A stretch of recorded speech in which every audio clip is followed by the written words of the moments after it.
একদম বাড়ি ফিরে এসে ভয়ে ভয়ে ভ্যানের পিছনে তাকিয়ে আর কাউকে সেদিন দেখতে পায়নি রহিম। এইসব ভাবতে ভাবতে কখন কিভাবে আনমনা হয়ে পড়েছিল রহিম।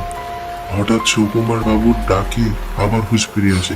এই রহিম, শুনছিস? হ্যাঁ, কি ভাবছিস? শোন যা বলছিলাম। বাবু বলেন বলেন। আজ বিকেলেই খবরটা পেলাম। তা আপনি দেখতে গেছিলেন নাকি বাবু? হ্যাঁ, দেখে এসছি। ও আর বলিস না, কি ভয়ঙ্কর অবস্থা। ওর বাড়ির পাশ দিয়ে গ্রামের দুজন যাচ্ছিল। পচা গন্ধ পেয়ে ওরাই বুঝতে পারে যে কিছু একটা হয়েছে ওই ঘরে, কিন্তু ওকে তো পুরানোর ব্যবস্থা করতে হবে। এখন এই দুর্যোগে রাতে আর কাউকে তো পাচ্ছি না, তুই একমাত্র আসিস বর্ষা লোক। এখন ওকে শ্মশানে নিয়ে যেতে হবে রহিম। আমি জানি এই বৃষ্টি বাদলা রাতে ওকে বলাটা ঠিক নয়, কিন্তু কি করি বল। এমনিতে কদিন আগে মারা গেছে, কিন্তু বলা যাচ্ছে না। তুই না গেলে আর কাকে পাবো? আসল তো চিন্তা নেই, এই জন্যে তোর আমি 2000 টাকা দেবো নি। হ্যাঁ, তুই তুই শুধু লাশটা শ্মশানে নিয়ে গিয়ে নামিয়ে দিলি। 2000 টাকার কথা শুনে রহিমের চোখ দুটো জলে ভরে ওঠে। 2000 টাকা রোজগার করতে ওর কমপক্ষে আরো 10-15 দিন লাগবে। সেখানে এই রাতে কেবল একটা লাশ শ্মশানে নামিয়ে দিয়ে আসলেই ও 2000 টাকা পাবে। ও আর দ্বিতীয় কথা ভাবে না, তাড়াতাড়ি করে সম্মতি জানিয়ে দেন বাবুকে। হ্যাঁ হ্যাঁ বাবু, হ্যাঁ আমি পারবো না। আমি এখনই যাচ্ছি, আপনি কোনো চিন্তা করবেন না। এজন্যে বলে ভরসার লোক, তুই আমার বাঁচালি। আর শোন, এই নে 1000 টাকা আগাম রাখ।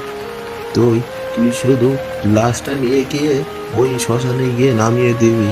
ওখানে ওখানে আমার লোক থাকবে, কোনো অসুবিধা হবে না। কিরে, পারবি তো বল?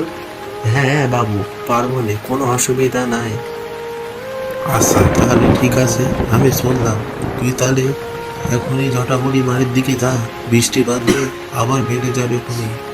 তাহলে ঠিক আছে, আমি শুনলাম। তুই তাহলে এখনই জটাবড়ি বাড়ির দিকে যা, রওনা দে। বৃষ্টি বাদলে আবার বেড়ে যাবে নি কখন। হ্যাঁ, তা বাবু আপনি যাবেন না? না না, আমি যাচ্ছি না। আমার দুজন লোক রয়েছে ওখানে, তোকে সব রকম সাহায্য করে দেবে, বুঝলি? আর দেরি করিস না রহিম, যা যা বেরো। আমি এখন আসি তাহলে। চললাম, তুই চলে যাস, সাবধান মতো যাস। এই বলে সুকুমার বাবু রহিমের বাড়ি থেকে বেরিয়ে যান। মেহেরুন্নিসা সব কথাই ঘরের ভেতর থেকে শুনছিল। সুকুমার বাবু চলে যাওয়ার পর মেহেরুন্নিসা রহিমকে বলে, তুমি কি পাগল হলে নাকি? সবাই বলে ওই বুড়ি আত্মা ডাকতো, এমনকি অনেকে ওকে কাঁচা মাংস খেতেও দেখেছেন। আর এমন বৃষ্টির রাতে ওই বুড়ির মরা লাশ নিয়ে শ্মশানে যাবে? থাক, দরকার নেই গো, আমাদের ঠিক কষ্ট করে চলে যাবে। আরে না না বউ, তা হয় নাকি?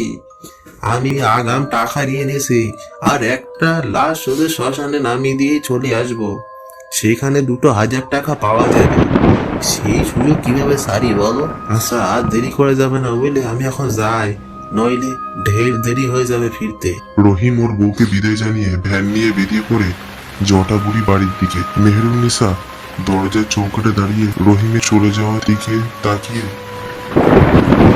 কিছু সময় পর রহিম জটাবুড়ির বাড়িতে উপস্থিত হলো।